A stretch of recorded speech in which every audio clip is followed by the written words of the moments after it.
الحمد للہ رب العالمین والصلاة والسلام علی سید المرسلین اما بعد فاعوذ باللہ من الشیطان الرجیم بسم اللہ الرحمن الرحیم ان اللہ وملائکتہ یصلون علی النبی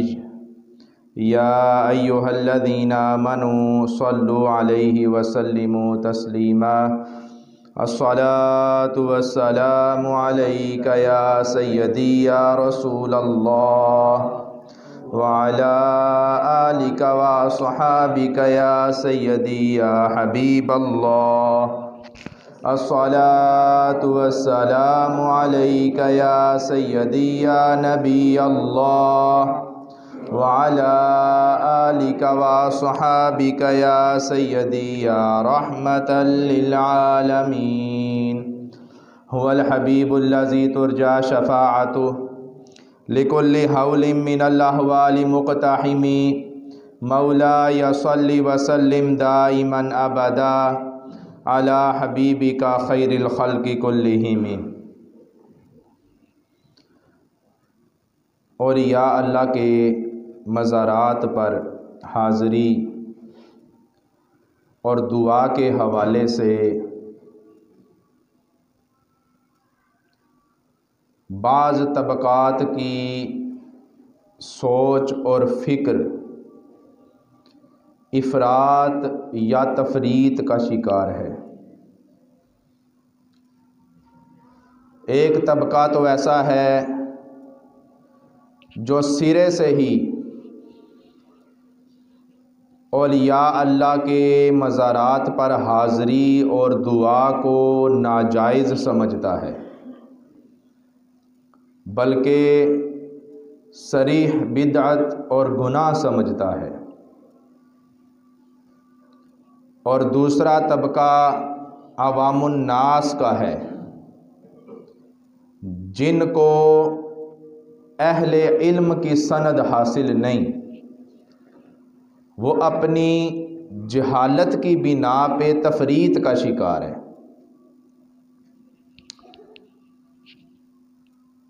جمہور علماء کا اور ہمارا بھی یہی موقف ہے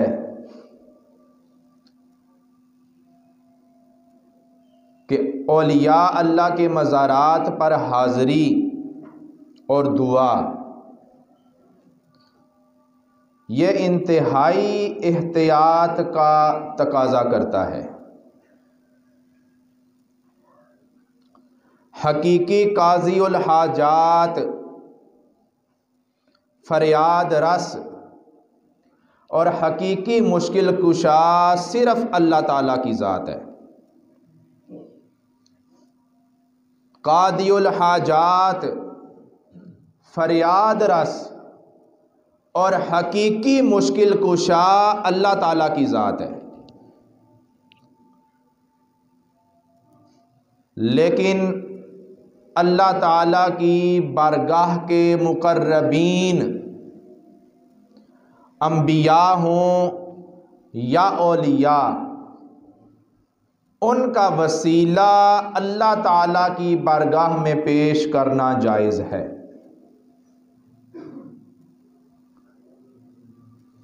اللہ تعالیٰ کی بارگاہ کے مقرب بندے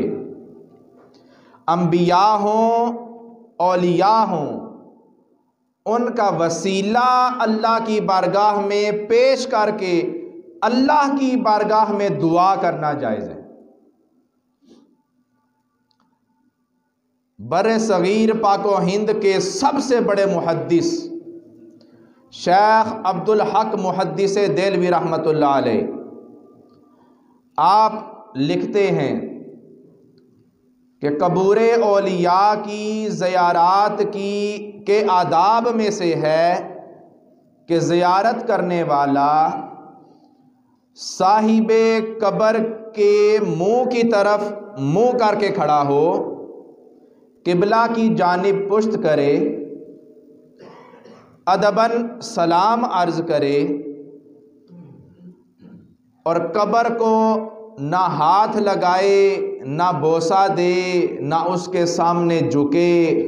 نہ قبر کے سامنے مٹی پر اپنا منہ ملے، کہ یہ نصارہ کا طریقہ ہے، یہ عیسائیوں کا طریقہ ہے۔ پیر مہر علی شاہ رحمۃ اللہ علیہ بھی لکھتے ہیں کہ ارباب علم اور رہنمایان قوم میں سے کوئی آدمی مزارات کا بوسہ نہ لے،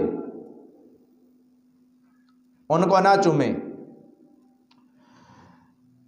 کہ دیکھا دیکھی بے علم اور جاہل گمراہی کے بھنور میں پھنس جائیں گے،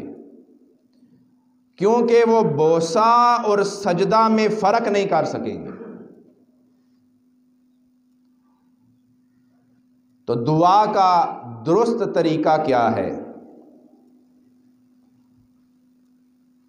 اعلیٰ حضرت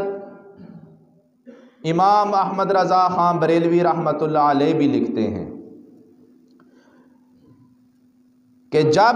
اللہ کے کسی ولی کے مزار پہ جاؤ تو پاؤں کی جانب سے اس مزار میں داخل ہو، پائنتی کی جانب سے، اور 4 ہاتھ کے فاصلے پہ جا کے کھڑے ہو قبر سے، 4 ہاتھ کے فاصلے پہ جا کے کھڑے ہو، دھیمی آواز میں ادباً سلام عرض کرو، پھر جو پڑھنا ہے وہ پڑھو، ایصال ثواب کرو، اللہ کے اس ولی کا وسیلہ پیش کر کے اللہ کی بارگاہ میں دعا کرو، اپنی حاجت اللہ کی بارگاہ میں پیش کرو، اور پھر سلام عرض کر کے باہر آ جاؤ، نہ بوسہ لو، نہ سجدہ کرو، نہ اس کے سامنے جھکو۔ تو یہ ہے حاضری کا ادب۔ دعا مانگنے والا اللہ تعالیٰ کی بارگاہ کا محتاج اور فقیر ہے، دعا مانگنے والا اللہ کی بارگاہ کا محتاج اور فقیر ہے، اپنی حاجت اللہ سے طلب کرتا ہے، مگر دعا میں صاحب مزار کی روحانیت، ان کی بزرگی، اور اللہ نے جو اس صاحب مزار پہ اپنے لطف و مہربانی کی تھی، اپنی رحمت اور فضل فرمایا تھا، اور اس صاحب مزار نے اپنی زندگی کے اندر جو کارہائے نامہ سر انجام دیے تھے، جو کام سر انجام دیے تھے، جو دین کی سر بلندی کے لیے کام کیا تھا، ان کو وسیلہ بنا کے اللہ کی بارگاہ میں دعا کرے، دعا اللہ کی بارگاہ میں کرے، کیونکہ حاجت کو پورا کرنا یہ اللہ کا کام ہے۔ اور بندہ یوں عرض کرے کہ یا اللہ، میں ان صاحب مزار کے وسیلے سے، جو انہوں نے اپنی زندگی میں دین کے لیے اتنا کام کیا، اس وسیلے سے، میں صاحب مزار کی روحانیت اور بزرگی کے وسیلے سے، یا اللہ تو نے جو اس صاحب مزار پہ رحمت اور فضل فرمایا، اس کے وسیلے سے تیری بارگاہ میں دعا کرتا ہوں، میری یہ حاجت پوری فرما۔ اس طریقے سے بندہ دعا کرے، کیونکہ توبہ قبول کرنے والا، حاجتیں پوری کرنے والا، مشکل کشائی حقیقی طور پہ کرنے والا، وہ اللہ کی ذات ہے، اللہ کی ذات ہے۔ اسی طرح مزارات پہ بہت سے ایسے کام سر انجام دیے جاتے ہیں جن کا دین اور شریعت کے ساتھ کوئی تعلق نہیں۔ مثلا طواف کرنا، کعبۃ اللہ کے علاوہ کسی مقام کا طواف کرنا درست اور جائز نہیں، کعبۃ اللہ کے علاوہ کسی مقام کا طواف کرنا جائز نہیں۔ اسی طرح اللہ کے ولی کا مزار ہو یا چاہے عام قبرستان ہو، وہاں پہ شور و غل کرنا،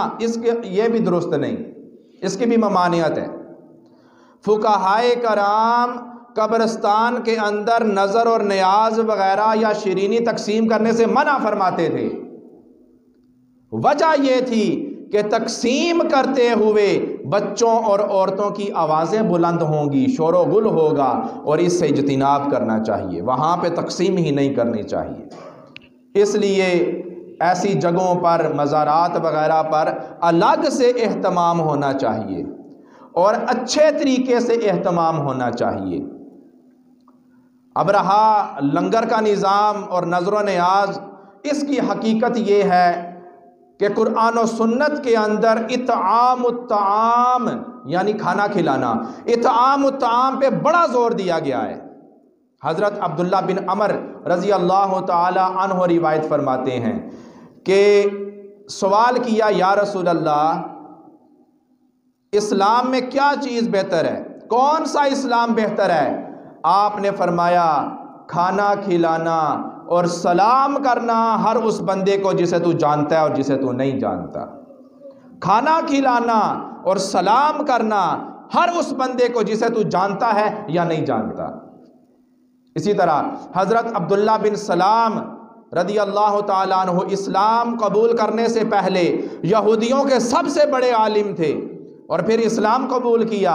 آپ فرماتے ہیں کہ مدینہ طیبہ کے اندر جب پیارے رسول علیہ السلام کی آمد ہوئی اور میں نے پہلے الفاظ جو آپ کی زبان اقدس سے سنے وہ یہ تھے کہ آپ نے فرمایا کہ سلام کو عام کرو، کھانا کھلاؤ، تہجد کی نماز ادا کرو، اللہ تعالیٰ تمہیں جنت عطا فرمائے گا۔ سلام کو عام کرو، کھانا کھلاؤ،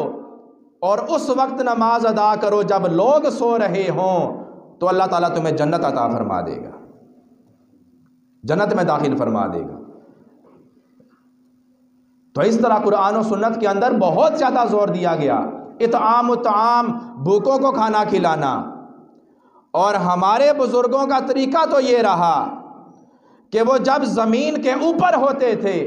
تب بھی ان کا لنگر جاری ہوتا تھا، اور جب زمین کے نیچے چلے گئے، دنیا سے پردہ فرما گئے، آج بھی کئی صدیاں گزر گئیں، ان کے اس روزہ پہ اسی طرح لنگر جاری ہے۔ اور ایسے ہمارے بزرگ بھی گزرے کہ جب وہاں لوگوں کا جمع غفیر ہوتا کھانا کھانے والوں کا، اور اس میں کوئی تمیز بھی نہ تھی، امیر بھی آتے، غریب بھی آتے، اس میں کوئی تمیز نہ تھی کہ وہاں مسلم بھی آتے، غیر مسلم بھی آتے، اور آ کے کھانا کھایا کرتے تھے۔ اور وقت کے بادشاہ بھی حیران ہوتے تھے کہ ہم وقت کے بادشاہ بھی ہیں، ہماری اتنی اوقات نہیں کہ ہم اتنے سالوں تک اس طرح کھانا کھلاتے رہیں اور تینوں اوقات میں کھلاتے رہیں۔ یہ اللہ والوں کا ہی کام ہے کہ وہ لوگوں کو کھانا کھلاتے ہیں۔ حضرت نظام الدین اولیاء رحمۃ اللہ علیہ، آپ کے بارے میں آتا ہے کہ آپ کے لنگر پاک کے اندر جو کھانا استعمال ہوتا تھا اور لوگوں کو کھلایا جاتا تھا، اس میں جو نمک استعمال ہوتا، ایک دن کے اندر اتنا نمک استعمال ہوتا کہ 70 اونٹ اٹھا سکتے۔ تو آپ اندازہ لگا لیں کھانے میں کتنا نمک پڑتا ہے اور پھر کتنا کھانا تقسیم کیا جاتا ہوگا۔ خواجہ غریب نواز حضرت معین الدین چشتی اجمیری رحمۃ اللہ علیہ، آج بھی دیکھیں 800 سال گزر گئے، اسی طرح لنگر جاری ہے۔ دیکھیں بھی بڑی ہو گئی، کھانے والے بھی زیادہ ہو گئے، لنگر اسی طرح جاری ہے۔ حضرت داتا گنج بخش رحمۃ اللہ علیہ، یہاں دیکھ لیجئے کہ ہر روز ہزاروں لوگ جن کی زندگی کا دار و مدار ہی اسی لنگر پہ ہوتا ہے، وہاں کھانا کھا رہے ہوتے ہیں۔ تو اللہ والوں کا تو کام ہی یہ ہے کہ وہ کھانا کھلاتے ہیں۔ تو مزارات پہ نظر و نیاز کا بھی یہی ہے کہ حاجت مندوں کی حاجت روائی کی جائے، ان کو کھانا کھلایا جائے۔ لیکن اگر وہاں کھانا کھلاتے ہوئے شور و غل ہوتا ہو تو وہاں سے ہٹ کے کسی اور جگہ پہ کھلایا جائے۔ اسی طرح یہ جو بانٹا جاتا ہے، اس طرح اوپر سے پھینکا جاتا ہے لنگر، اعلیٰ حضرت امام احمد رضا ہاں بریلوی رحمۃ اللہ علیہ نے اس کو اسراف کہا ہے کہ جو نیچے گرتا ہے، اور بے ادبی کہا ہے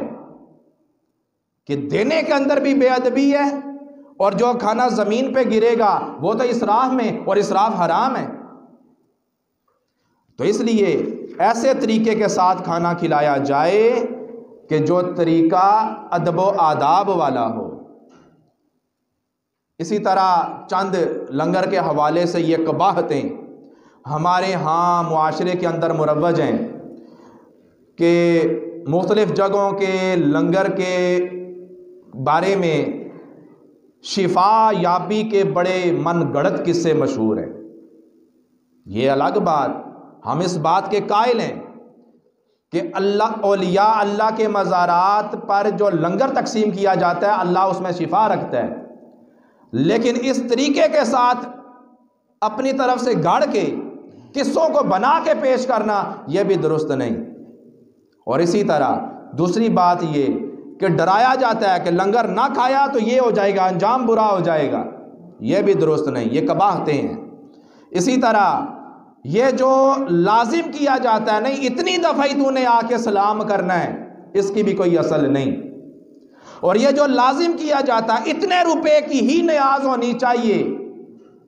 اس سے کم یا زیادہ نہیں، اس کی بھی کوئی اصل نہیں۔ اعلیٰ حضرت سے ایک دفعہ یہ پوچھا گیا کہ عرس کی شیرینی کے بارے میں اگر کوئی بندہ یہ کہے کہ اس کا جو بندہ اس کو کھائے گا اس کا مقام جنت اور دوزخ اس پہ حرام ہے، ایسا کہنا کیسا ہے یا اعتقاد رکھنا کیسا ہے؟ تو آپ نے فرمایا یہ یاوہ گوئی ہے، یہ بکواس ہے، یہ یاوہ گوئی ہے۔ اللہ تعالیٰ جانتا ہے کہ کس کا مقام جنت ہے اور کس کا مقام دوزخ ہے۔ قرآن و حدیث میں کسی عرس کی شیرینی کے بارے میں یہ ثابت نہیں کیا گیا کہ کھاؤ گے تو تمہیں جنت ملے گی، نہ کھاؤ گے تمہیں دوزخ ملے گی، یہ اعلیٰ حضرت نے لکھا۔ اسی طرح وسیلہ پیش کرنے کے اندر بعض اعتقادات یہ رکھ لیے جاتے ہیں کہ وسیلے کے بغیر اللہ سے دعا کرنا ہی جائز نہیں، یہ بات بھی ٹھیک نہیں، باطل ہے۔ یا یہ اعتقاد رکھ لیا کہ اب ہم نے وسیلہ پیش کر دیا ہے، اب اللہ تعالیٰ مجبور ہو گیا ہماری دعا قبول کرنے پہ، یہ بھی باطل عقیدہ ہے۔ اللہ کسی کا محتاج اور کسی پہ مجبور نہیں۔ اور اسی طرح کہ اب اللہ تعالیٰ دعا قبول کرنے کا پابند بن گیا، ہم نے اللہ کے ولی کا وسیلہ پیش کر دیا ہے، یہ بھی باطل عقیدہ ہے۔ اسی طرح قبر کو سجدہ کرنا اگر تو عبادت کی نیت سے ہے تو کفر ہے، اگر تعظیم کی نیت سے ہے تو حرام ہے۔ اعلیٰ حضرت نے اس بات کو لکھا ہے اور شرعی طور پہ بھی یہی حکم ہے۔ میں بار بار اعلیٰ حضرت کا حوالہ اس لیے پیش کر رہا ہوں، ہمارے ہاں کوئی یہ بات کرے تو اس پہ فتویٰ لگایا جاتا ہے، دیکھو جی وہ اس نے تو اپنا مسلک ہی بدل لی ہے۔ تو اعلیٰ حضرت سے بڑا سنی اور کون ہو سکتا ہے؟ تو آپ نے فرمایا کہ سجدہ عبادت کفر ہے، سجدہ تعظیمی حرام ہے، بلکہ قبر کی جانب منہ کر کے نماز پڑھنا بھی درست نہیں۔ پیارے نبی علیہ السلام نے ارشاد فرمایا قبروں کی جانب رخ کر کے نماز نہ پڑھو اور قبروں کے اوپر بھی نہ بیٹھو، یہ حدیث پاک ہے مسلم شریف کی۔ اسی طرح مزارات پہ چادر ڈالنے کے بارے میں جب سوال کیا گیا تو اعلیٰ حضرت نے فرمایا کہ اگر جو پہلے چادر موجود ہے وہ بوسیدہ ہو گئی ہے، پھٹ گئی ہے، خراب ہو گئی ہے، پھر نئی چادر ڈال لیں، لیکن پہلی چادر اگر خراب نہیں ہوئی، بوسیدہ نہیں ہوئی تو اس کی ضرورت ہی نہیں ہے، تو جس کی حاجت ہی نہ ہو وہ تو اسراف ہے۔ تو اس لیے یہ چاہیے کہ جو بندہ چادر ڈالنا چاہتا ہے وہ چادر کی قیمت کے برابر کسی محتاج کو کھانا کھلا دے اور اس کا ایصال ثواب اس صاحب مزار کو کر دے، یہ اعلیٰ حضرت نے طریقہ بتایا۔ اسی طرح سوال کیا گیا عرس کے موقع پہ آتش بازی کرنے اور کھانا لٹانے کے بارے میں، آپ نے فرمایا آتش بازی اسراف ہے اور اسراف حرام ہے، اور کھانے کا ایسے کر کے لٹانا بے ادبی ہے اور بے ادبی محرومی ہے۔ چراغ جلانے اور شمع روشن کرنے کے بارے میں جب پوچھا گیا تو آپ نے فرمایا کہ یہ بھی اسراف ہے۔ ہاں اگر چراغ جلانے سے جو راہگیر ہیں، گزرنے والے ہیں، ان کو فائدہ ہوتا ہے، روشنی ملتی ہے، راستہ روشن ہوتا ہے، پھر الگ بات، وہ درست ہو جائے گا۔ یا طالب علم وہاں پڑھتے ہیں اور اس کی روشنی میں پڑھتے ہیں تو پھر درست ہو جائے گا، ورنہ یہ منت ماننا کہ میں چراغ جلاؤں گا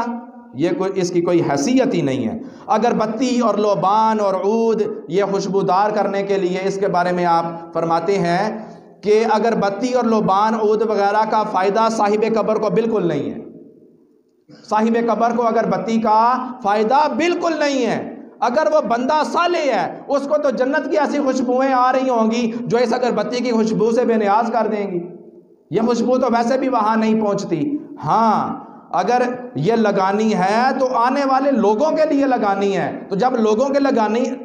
لیے لگانی ہے تو پھر قبر پہ ہی لگانی ہے. بات سمجھ آ رہی ہے کہ جب اگربتی لوگوں کے لیے لگانی ہے، قبر والے کو تو فائدہ نہیں، تو پھر قبر پہ ہی لگانی ہے. قریبی کسی دیوار پہ لگا دیں یا قریب کسی برتن میں لوبان وغیرہ یا عود وغیرہ رکھ کے اس کو کر لیا جائے، ورنہ قبر پہ لگانے سے بالکل بچا جائے. اسی طرح حاضری کا طریقہ میں نے پہلے عرض کر دیا کہ جب بندہ جائے تو پائنتی کی جانب، پاؤں والی جانب سے داخل ہو مزار کے اندر، 4 ہاتھ کے فاصلے پہ کھڑا ہو جائے، ادباً دھیمی آواز میں سلام عرض کرے، پھر جو پڑھنا ہے وہ پڑھے، اس کا ایصال ثواب کرے صاحب مزار کو، اور پھر صاحب مزار کے توسل سے اللہ کی بارگاہ میں دعا کرے، اپنی حاجت کو پورا کرے، اور دعا مانگنے کے بعد پھر ادباً سلام عرض کرے اور پھر واپس آ جائے. کوئی بوسہ نہ دے، کوئی سر نہ جھکائے، کوئی سجدہ نہ کرے، کیونکہ یہ درست کام نہیں ہے. اللہ تعالی ہمیں عمل کرنے کی توفیق عطا فرمائے.